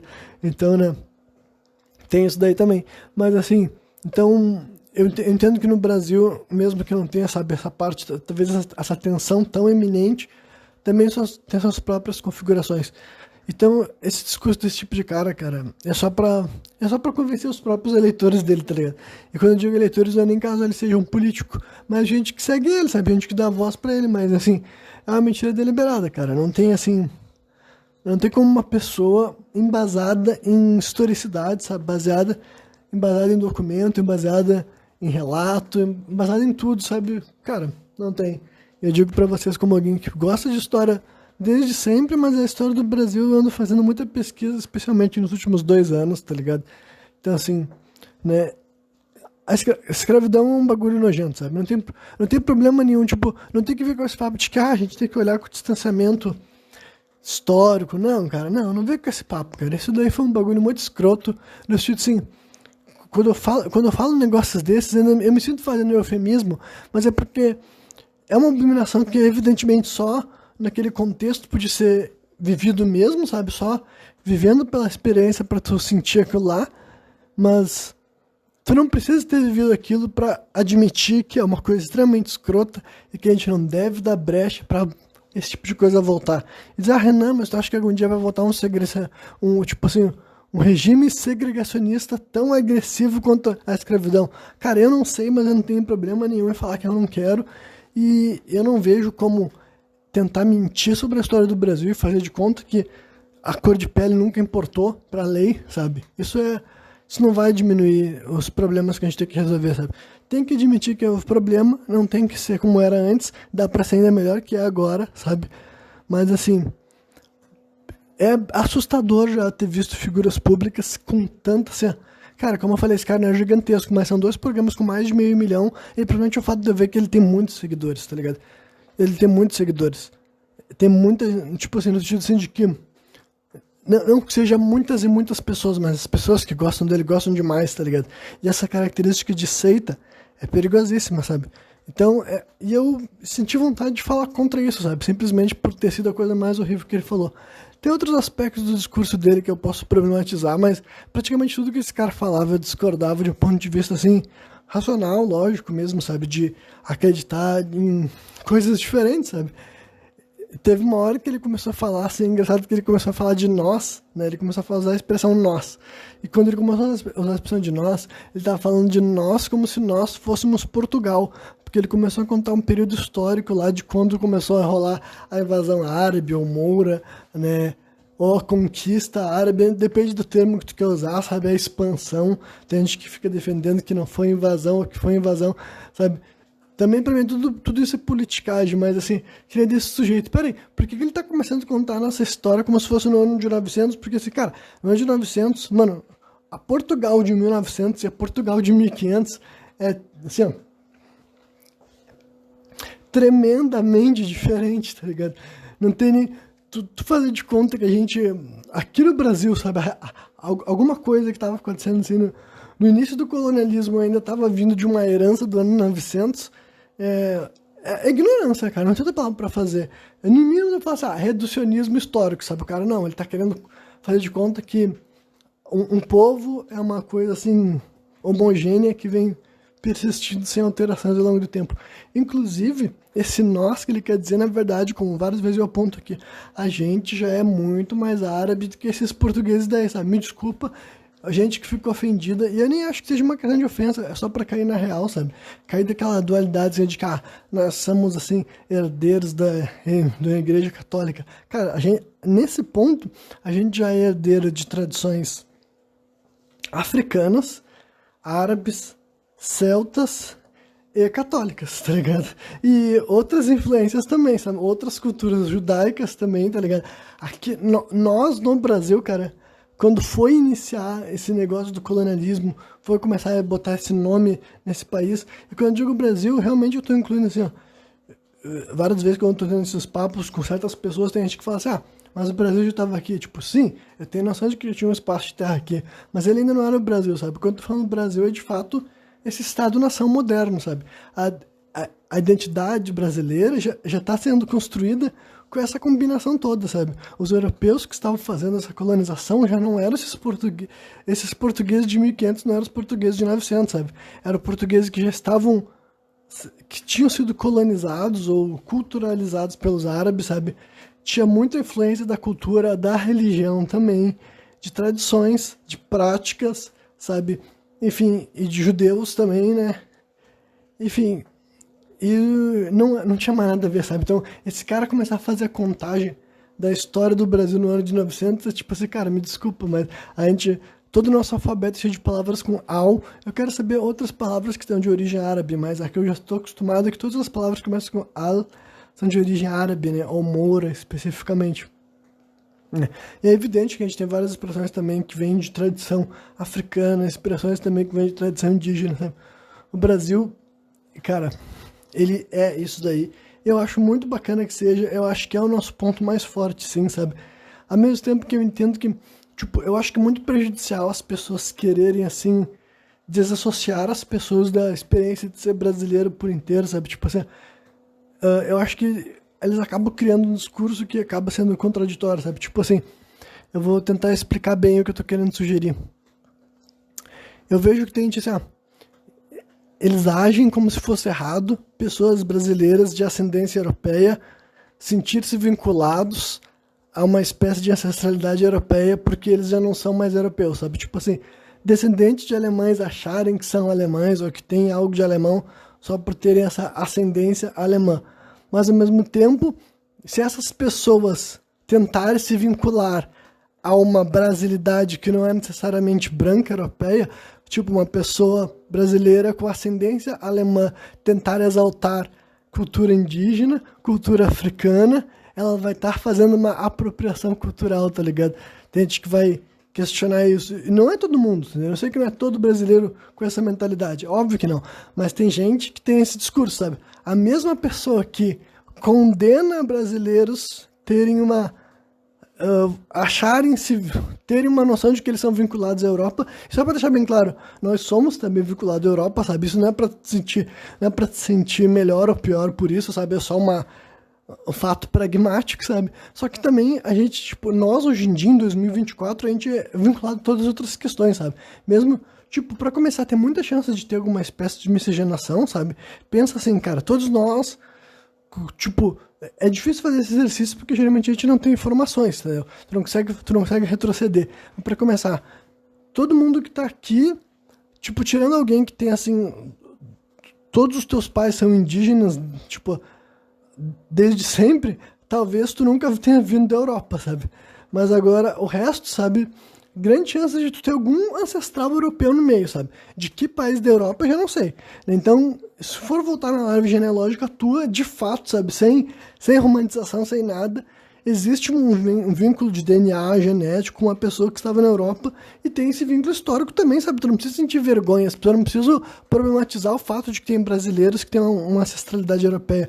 E pode ser de vários tipos, sabe? Ao mesmo tempo que eu não sei, sabe? Eu não sei se a minha família tem ascendência assim ou assado, e em algum tempo ela se torna muçulmana, em algum tempo ela se torna judaica, sabe? Tem que só fazendo uma grande reconstrução, porque vai ter que voltar, e quase todos nós vamos ter um pé na África também, porque quanto mais antigo tu vai voltar na história, tu vai acabar indo para na África, querendo ou não, sabe? Todo mundo vai ter uma ancestralidade que vai parar na África, e alguns podem ter ancestralidade em outros lugares, mas, cara, árabe aqui no Brasil também tem muita chance, indígena também tem muita chance de ter rolado uma miscigenação, e várias vezes essa miscigenação não rolou do jeito mais lindo, bonito, sabe? Um paixão pura entre duas pessoas de dois povos, e daí nasceu alguém que vinculou o sangue. Beleza, mas assim, a gente tá falando de uma observação assim, pragmática, sabe?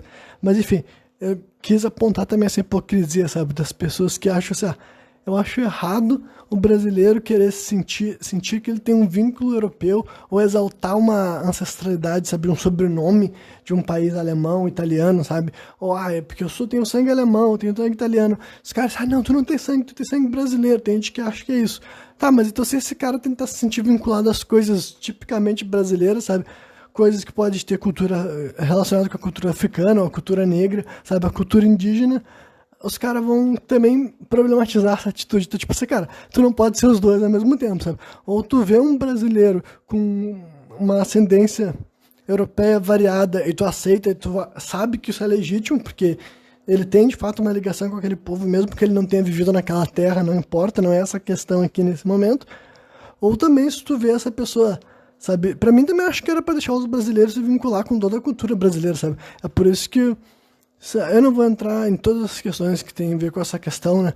Mas eu acho que é contraproducente tu querer, nesse momento da história do Brasil, de criar uma identidade, sabe? Tu fazer de conta que o problema é a gente que não tem necessariamente uma ancestralidade indígena, porque para começar, um monte de gente pode ter e não saber, né? Literalmente pode ter um monte de brasileiro. E eu acho que nesse momento também é mais passar mais informação pro pessoal, tá ligado? No futuro, quem sabe, a gente discute sobre o que é apropriação cultural, mas assim, desde que não seja uma ofensa deliberada, eu acho que as pessoas estão se problematizando, sabe? Tipo, estão problematizando desnecessário, sabe? Então, tipo, se atentando a um fato de que, assim, cara, primeiro a gente tem que deixar o povo brasileiro reconhecer que a cultura indígena também faz parte do Brasil, sabe? Também faz parte dessa nação, faz parte desse território, sabe? Aconteceu muita coisa aqui e tipo assim, dessa informação, dessa ancestralidade já foi perdida. Então, o que sobrou, cara, é bom deixar manter, sabe? Porque no futuro talvez nem a caricatura indígena reste, tá ligado? Daqui a 100, 200 anos, por exemplo. Então, assim, primeiro vamos deixar bem claro que ter coisas com aspecto indígena, e a cultura indígena, cores indígenas e nome indígena é legal, é bacana, sabe? Porque daí, né, a gente pode fazer coisas mais bacanas através disso, sabe? Até no ponto de vista assim, da educação, né? De como tu vai botar isso na educação brasileira, ensinar a respeito e tudo mais. Só que acho que tu não pode colocar num ponto assim intocável, inatingível, porque tu vai acabar afastando a pessoa. Né? Se tu vai impedir a pessoa de relacionar com algo porque ela não tem necessariamente uma ascendência indígena, se tu falar, não, se tu não tem ascendência indígena, tu nem deve tocar, mexer, exaltar, tu tem que só observar de longe, tá ligado? Se é essa política que as pessoas vão tentar fazer, eu acho que não vai dar certo. Essa pessoa vai simplesmente, tá, então, se eu não vou ser bem-vindo tipo assim, na adoração a essa ancestralidade do Brasil como um todo, mesmo que não seja a mim, mas é da nação que eu nasci, sabe? Se tu não vai deixar a pessoa participar disso, ela vai arrumar outras coisas pra gostar, sabe? Outras coisas pra bater palma, outras coisas pra achar bonito. Então, assim, eu não sei, tá ligado? Acho que na verdade eu sei bem o que eu tô falando, então, né? Mas esse é meu palpite sobre essa questão. E deixa eu ver o que mais que eu tinha pra comentar a respeito dessa figura. Né? Tudo isso daí eu comecei a falar porque eu disse que o cara começou a traçar a nossa história a partir do ano 900. Eu fiquei assim, tá, mas por que a partir do ano 900 não vai? Vamos volta mais atrás, então. Quando que começa a história do Brasil, já que não é 1500, não é 1530, começou no ano 900. Aí que começou nós, tá bom, né? Bem, e daí não sei se tem mais alguma coisa que vale a pena falar especificamente do discurso desse cara, né? Só para concluir, então, eu não sei o que ele está falando a respeito de economia, embora alguns dos exemplos que ele deu eu também acho que não são bons exemplos. Eu acho que ele faz muito coisa assim que, como ele gosta de falar pra gente que sabe menos do que ele dá exemplos bem simples e bem assim, que tipo assim, só porque aquele cenário que ele tá dando tem algum sentido, não quer dizer que aquele cenário sequer seja aplicável na vida real, tá ligado? Então ele gosta de criar cenários que, tipo assim, uma opção do cenário é muito estúpida e a outra opção, obviamente, é certa. Então daí coloca de quem tá na frente dele a função de ficar concordando com ele. Mas é só a pessoa pegar e falar pra ele assim, não, esse teu exemplo não tem nada a ver com o que tu tá querendo explicar, tá ligado? Me lembrou uma vez que o Jordan Peterson tava falando com o Joe Rogan e ele tava falando de um problema da sociedade e ele começou a dar um exemplo de galinhas e ovos e o Joe Rogan falou assim pra ele, tá, mas isso daí funciona porque tu tá falando com galinhas e ovos, a vida real não tem esses exemplos assim, por que você tá vindo com uns exemplos, sabe, uns exemplos esdrúxulos, um cenário, tipo, mas é só uma analogia, mas cara, essa analogia não se aplica na realidade, sabe, tu tá pegando um cenário que, tipo assim, é de uma coisa que dentro desse teu cenário bem específico, bem estúpido, faz sentido o que tu tá dizendo, mas agora traduzindo isso para o mundo real, para relações humanas complexas e avançadas, isso daí no máximo é uma anedota que não tem mais peso do que isso, entendeu? Mais ou menos isso daí, né? Mas a última coisa que eu posso linkar essa figura com outros seres humanos mais inteligentes do que ele é que ele tinha uma postura assim bem dualista, de falar que basicamente assim, tudo que não era pró-cristão, ou até mesmo, às vezes, quando ele se estendia até para outras religiões abraâmicas, sabe? Embora o discurso dele fosse cristão, dava a entender que do ponto de vista dele, os judeus e os muçulmanos estavam um pouco melhor do que o resto do mundo, porque praticamente todo o resto, quando ele entrava em certas explicações, ele ia pro papo aquele específico de satanismo, sabe? Que é uma dualidade típica de gente que é crente, que é tipo assim, porque, né, tem um único Deus que tem que ser cultuado, amado e odiado, quiser odiado não, cultuado, amado e adorado, e qualquer pessoa que tiver qualquer espécie de fé em outra coisa, na verdade está cultuando o diabo, quer essa pessoa saiba disso ou não, né? Muita gente simplifica assim para poder entender essa ideia de espiritualidade.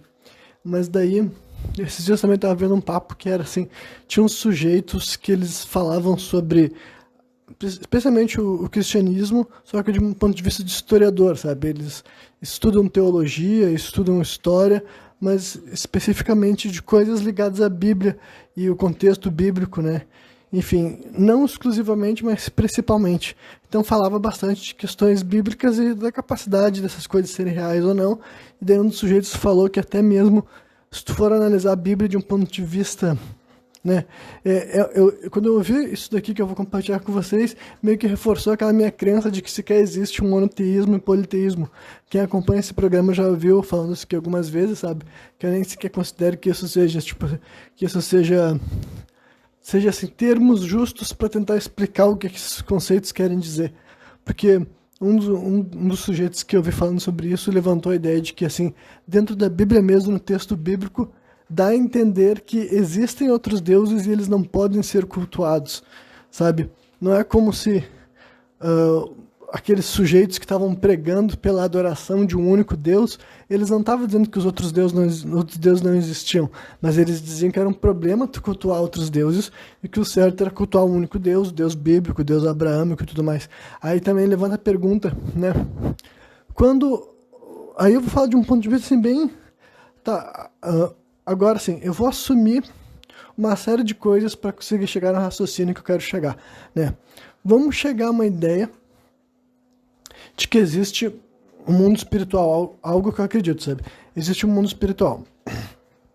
Existem seres desencarnados com força diferente, com vibração diferente, com função diferente, com origem, necessidade e propósito diferente, né? Na minha opinião, é assim que funciona o mundo espiritual. Existe um monte de seres e divindades, né? Eu acredito que a força criadora em si, o motor inicial, as coisas que colocou a vida em movimento, sequer é um ser ativo, porque eu não vejo como algum ser onisciente, onipotente e capaz de fazer tudo ao mesmo tempo. Tipo, tudo que a gente conhece já foi feito, né? E tudo que a gente pensa, esse ser já sabe o que a gente vai pensar. Eu não consigo ver como um ser desse pode ser, tipo, envolvido nas ocupações humanas, sabe? Eu não sei como um ser desse pode se sentir ofendido ou agraciado pelo nosso comportamento. Então, eu vou fazer, na minha opinião, dentro da minha visão cosmológica, até mesmo Deus cristão não é nem sequer Deus criador, apesar deles acreditarem que é, né? Mas, na minha opinião, um ser que demandou adoração já faz tantos anos, né? Já faz milênios, um ser que disse que apenas ele pode ser cultuado já faz 2000 anos, pelo menos, eu não consigo ver como esse ser é a força criadora, visto que o planeta Terra já existia há muito tempo, e eu não vejo por que foi só a partir daquele momento que Deus falou que ele tinha que começar a ser adorado, sabe? Afinal, ele deixou os dinossauros aqui durante muito mais tempo que nós. Então, eu não acho que seja a força criadora, mas eu acredito sim que talvez alguma força poderosa o suficiente para se fazer ouvida conseguiu fazer algo especificamente há 2000 anos atrás, né?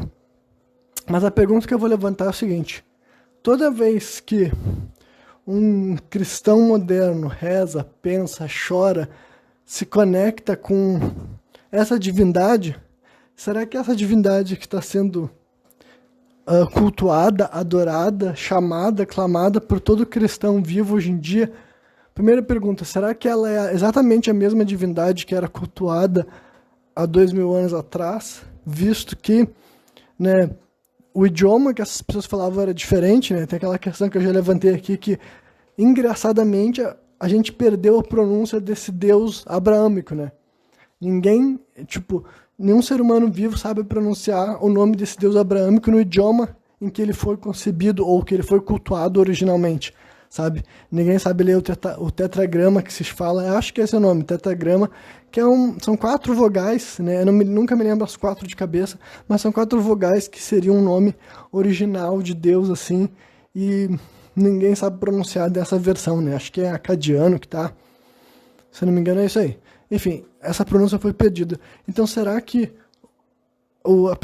a divindade que foi cultuada 2000 anos atrás, ou quem sabe, sei lá, até os primeiros 300 anos, não sei, é a mesma que as pessoas cultuam hoje em dia? E a minha outra pergunta é, como a gente fala de religiões abraâmicas, né, e de descendentes de Abraão, etc e tal, será que o Deus cultuado por judeus e por muçulmanos é o mesmo, sabe? Eu sei que eles usam a palavra Alá, mas, né, quem sabe não seja exatamente a palavra que vincula a uma divindade, né? Mas será que quando os muçulmanos estão se curvando e rezando, será que essa energia que eles estão direcionando é para a mesma divindade que os cristãos hoje em dia rezam? Ou será que é a mesma divindade que Maomé originalmente decidiu direcionar as pessoas, sabe? Porque eu acredito nessa esfera mais assim, eu não vou definir como pragmática, mas se eu acredito na espiritualidade, a espiritualidade tem que ter ordem, entendeu? Eu não tenho aquela visão de gente que é, tipo assim, gente que não acredita no mundo espiritual pode simplificar tudo isso que, tipo, acontece do jeito que cada um quer, tá ligado? Porque, como tu não acredita, basicamente pra ti a única coisa que importa é a intenção da pessoa. Eu sou uma pessoa um pouco mais, assim, eu costumo tentar fundamentar um pouco mais as minhas crenças. E como eu cheguei à conclusão de que existe sim um mundo espiritual e outros seres que atuam sobre nós além de nós mesmos, né? A minha pergunta então se torna como que exatamente funciona, sabe? O que que exatamente cada culto está cultuando e o que que exatamente cada culto está alimentando. E a pergunta é, se não é o mesmo Deus, automaticamente quer dizer que existe mais de um Deus sendo cultuado nesse momento. Agora, caso contrário, se os muçulmanos e os judeus e os cristãos estão cultuando a mesma divindade, né? Muitos deles estão errando nessa forma de cultuar, né? Porque cada uma dessas religiões tem uma espécie de livro sagrado que tem algumas divergências umas das outras. Mas agora, caso contrário, se eles estão cultuando divindades diferentes, mais uma vez prova que não existe monoteísmo, sabe? Não existe monoteísmo se for só uma tentativa de simplificar um tema muito complexo, sabe? E basicamente também invalidar outras formas de adoração, né? E a outra coisa que também que eu gosto de levantar nessa questão é aonde que entra a culpa no cartório também, né?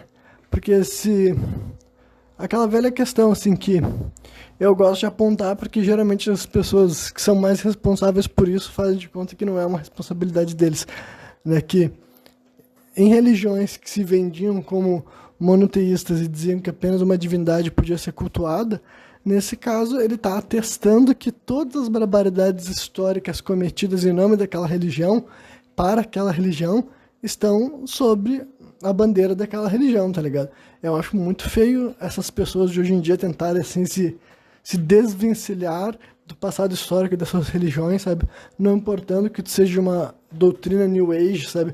No mínimo, tu tem que poder fazer uma autocrítica histórica e dizer que o passado da religião que tu escolheu seguir é manchado e tu, hoje em dia, está trabalhando ativamente para a gente ter uma ideia de uma pessoa religiosa ser uma pessoa bondosa.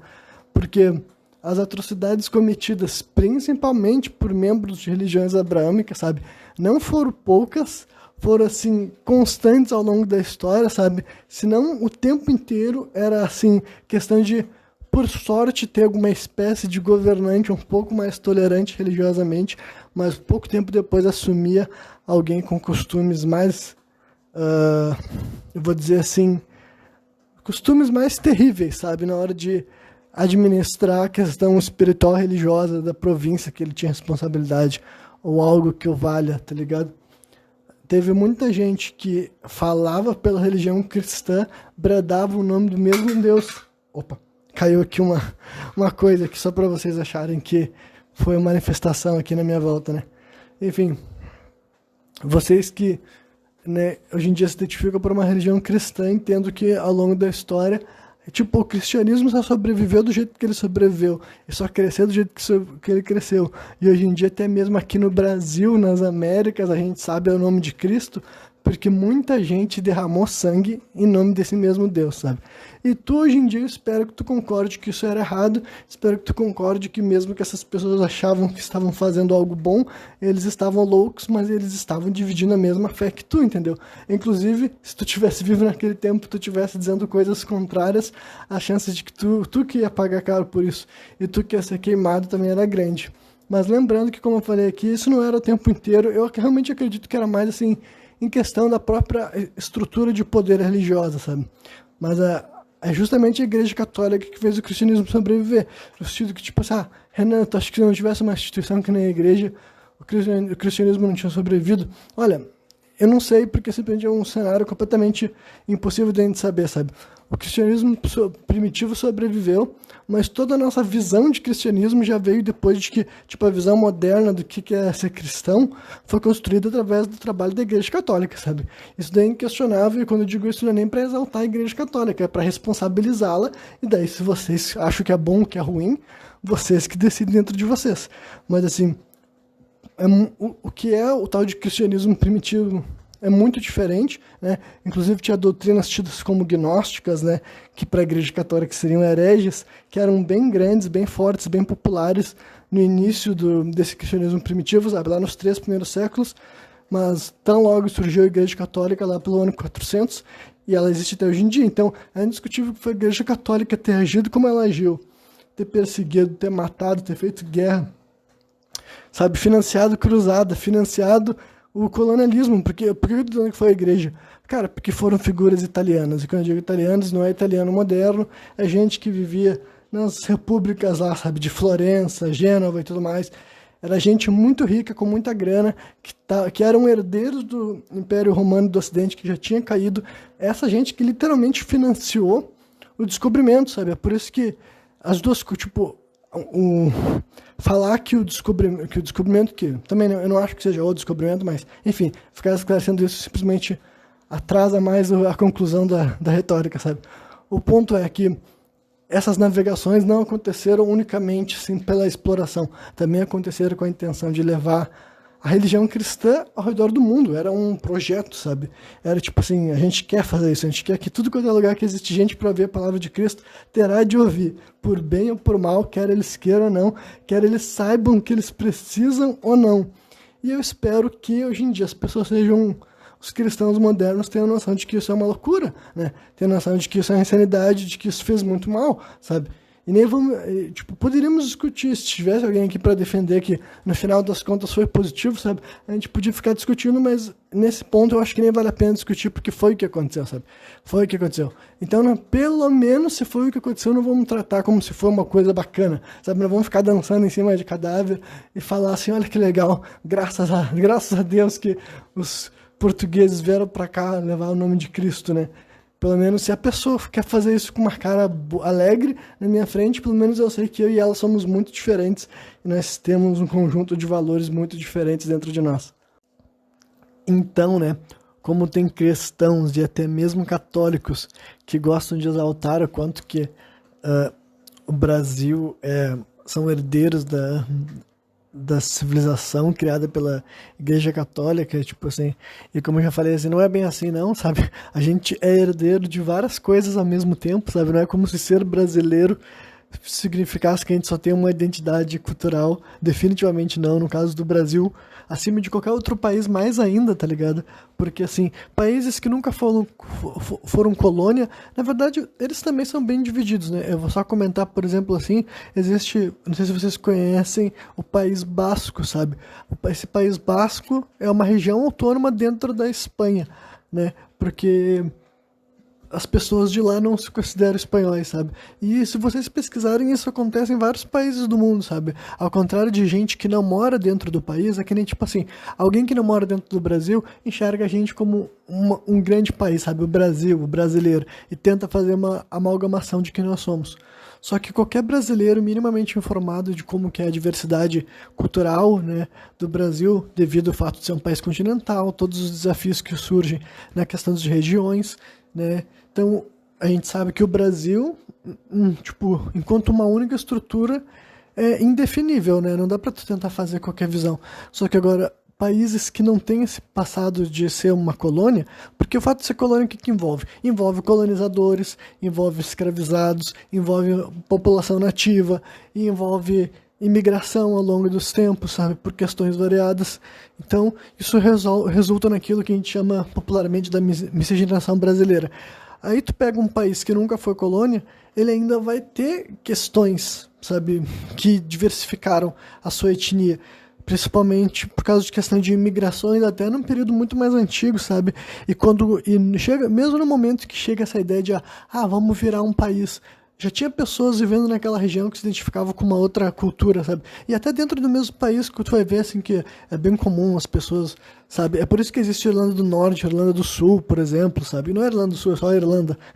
Mas, né? E a Irlanda também, ela tem uma questão de que ela era uma colônia da Inglaterra, então tem todo... Enfim, cara, tem um monte de questão na diversidade dentro dos próprios países europeus, tá ligado? Não é como o fato de tu ser um europeu nascido num país lá, tu vai se identificar como igual a todo mundo tá na tua volta, da mesma maneira que não funciona assim aqui no Brasil também, né? Mas então, eu tô falando tudo isso pra dizer que a gente não é herdeiro unicamente do Império Romano, tá ligado? A gente tem várias heranças aí ao mesmo tempo, né? Mas as pessoas que tentam exaltar o quanto surgimento das igrejas, das religiões abrâmicas, é um avanço civilizatório. Você sabe muito bem que eu contesto bastante essa visão, e um argumento bom que eu gosto de fazer contra isso é que, olha, essas pessoas gostam de apontar, assim, sabe? Vocês devem ter ouvido eles falando, por exemplo, que na época que surge o cristianismo tava rolando um monte de sacrifício pro bezerro de ouro, sabe? Tem toda aquela história lá tem uma divindade que todo mundo, esses caras, tudo começaram a falar o mesmo nome, como é que é mesmo? Acho que é Baal, né? Acho que é Baal o nome do demônio que eles começaram a falar, todo mundo tipo assim. Cara, isso tem muito cara de que as pessoas fizeram um cursinho sobre isso, sabe? Eu não sou especialista sobre esse demônio daí e tudo mais, mas, cara, deu pra ver que foi só, tipo assim, se tornou um bode expiatório pra gente que quer fazer, sabe, afirmações históricas, digamos assim, né? Mas eu duvido que exista, assim, essa ideia de que, de fato, tava rolando sacrifícios humanos especificamente para esse demônio daí, mas enfim, né? O ponto é que eles vêm com essa lógica de que era pior como era antes e chegar às religiões monoteístas é um avanço. Só que daí, então, se a pessoa vai falar isso, então tudo bem. Então, todas as atrocidades históricas que foi feita pelas religiões monoteístas caem em cima do mesmo Deus, sabe? Me desculpa. Se o argumento é que, não, essa religião avançou, tá bom, então tudo que rolou de crimes contra a humanidade, sabe? Tortura, massacre, execução em massa, sabe? Das três religiões abrâmicas cai no colo do mesmo Deus, porque senão é injusto esse argumento, sabe? Que essas religiões chegaram aqui para trazer avanço, porque elas acabaram com essas religiões que eram bárbaras, tá? E quanta barbaridade foi feita em nome dessas religiões daí, sabe? Até entre eles mesmos, sabe? Até os dois povos abraâmicos se matando, vai tudo sangue pro mesmo Deus. O mesmo Deus estava vendo os filhos dele se matando, os filhos dele matando o outro, e mais do que isso, era a ordem, né? Essas pessoas tinham essa postura de querer evangelizar, porque é a lógica das religiões abrâmicas é evangelizar as pessoas, é converter as pessoas, né? E, enfim, é um negócio assim que eu queria compartilhar também, né? E aí eu vou também terminando, para concluir o programa em outro assunto relacionado a tudo isso, seria assim mais ou menos continuar incorporando essa visão minha cosmológica que eu já estava fazendo, sabe? Eu acredito sim que existe uma força criadora, e essa força criadora não é nem aquela que é cultuada pelos cristãos, pelos muçulmanos e pelos judeus. Aí essa aqui é a minha visão, minha concepção cosmológica, sabe? Se tu não acredita nas coisas que eu acredito, não tem por que te sentir minimamente afetado por isso, mas eu reflito sobre essas questões. E várias vezes fui exposto à ideia de que essas três religiões cultuariam um único Deus soberano. Só que analisando até mesmo o próprio contexto dessas religiões, ele nunca disse que ele era o único Deus, essa divindade apenas diz que cultuar qualquer outro Deus é errado, cultuar os mortos é errado, adorar outras divindades é errado, sabe? E assim, até considerando a minha vivência já aqui na Terra, sabe? Eu frequentei cultos de matriz africana, e os cultos de matriz africana fazem tudo isso que é considerado errado para esse Deus. Então eu já foi baseado nessas coisas que eu cheguei à minha conclusão, sabe? Por exemplo, assim, e hoje em dia eu nem sou uma pessoa ativamente religiosa dos cultos de matriz africana, mas eu ainda compartilho de uma visão de mundo que pode ser considerada animista ou, sabe, panteísta, sabe? Nem vou dizer politeísta, porque eu já falei que eu acho que essa palavra é feita para gerar uma falsa dicotomia que nunca existiu, sabe? Então, né, eu tive que fazer essas reflexões pragmáticas sobre mim, sabe? Se o que está sendo falado pelas religiões abrâmicas é correto, então, de fato, esse culto é errado, sabe? De fato, o espiritismo está cometendo heresia, as religiões de matriz africana e praticamente qualquer outra religião do mundo que tem um caráter xamânico e tudo mais, é de fato errado, condenável, e não era para ser assim. E como eu já frequentei diversos cultos de matriz africana, já fui em várias terreiras, já participei de vários rituais, quanto espectador e quanto médium, e depois disso também já ouvi histórias de várias outras pessoas, de outras religiões também. Eu tive acesso a diversas pessoas que se sentem espiritualizadas e tentam fazer o bem aqui no planeta Terra, sabe? Sem serem cristãos. Então, refletindo pragmaticamente sobre essa ideia, as duas coisas não podem ser verdade ao mesmo tempo, entendeu? Ou esse pessoal, mesmo que eles achem que estão fazendo bem, estão tudo fazendo coisa pro capeta, sabe? Que é uma visão, né, cristã, muitas vezes, da parada, porque tem que ser mesmo, sabe? Ou, na verdade, isso não tem nada de errado, e se isso não tem nada de errado, um Deus que está condenando tudo isso não pode estar certo, sabe? É simplesmente assim, é pragmático. Tu não pode, tipo, tu pode acreditar nas duas coisas, sabe? Eu não tô assim, escolhendo como tu vai pensar a vida, mas eu tô te botando já uma reflexão na tua cabeça, porque é assim que eu penso. Eu sou uma pessoa pragmática, por isso que essas coisas importam pra mim, sabe? Eu não fico pensando sobre isso sem querer chegar numa conclusão. Se eu não for chegar numa conclusão, por que eu vou gastar energia refletindo, né? Mas isso daí foi uma conclusão que eu cheguei e também não sei quando que essa conclusão chegou em mim, né? Mas eu fazia essas reflexões, eu ouvia pessoas de fé cristã e eles faziam essas afirmações, e eles falavam o que estava errado, e eu me lembrava da minha experiência de vida, dos lugares que eu fui, que eu frequentei. Então, os discursos dessas pessoas condenavam exatamente aquilo que eu tinha vivido. E eu tinha que botar na balança e pensar, peraí, será que tudo que eu vivi estava errado? Será que o que eu ouvi de outras pessoas que não são cristãs estava errado? Sabe, será que a única maneira de... Porque é o que está escrito também até na própria Bíblia, sabe? A única salvação, a única opção, a única escolha legítima é o Deus cristão, ou até mesmo, né, muçulmano, judeu, porque ainda é a mesma divindade. Daí... eu refleti, pensei, ponderei, consultei a minha sabedoria interior, sabe? Vim de uma ideia de buscar o que é sagrado mesmo, buscar o que é certo. É para as pessoas que estiverem me ouvindo aqui, ter que entender que, tipo assim, olha, eu entendo que muitas das pessoas que se dizem cristãs e das outras religiões abraâmicas se colocam na posição de estar fazendo certo, mas eu não tô quando eu tô me opondo a essas pessoas, eu não tô me colocando na posição de errado, entendeu? Esse que é o ponto. Eu não cheguei a essa conclusão porque me agradava. Eu cheguei a essa conclusão porque enquanto mais eu investigava, menos sentido faria que as coisas fossem assim, entendeu? Menos sentido faria que as coisas fossem assim. Eu acredito em outras formas de sagrado, de espiritual. Eu acredito que a força criadora nem participa do jogo, e eu acredito que a divindade cultuada pelas religiões abrâmicas não é a força criadora, tá ligado? Porque eu não acredito que a força criadora falaria isso, sabe? Eu não acredito que a força criadora diria que cultuar os ancestrais é errado, cultuar divindades menores é errado, e só podem falar dele, unicamente dele, exclusivamente dele.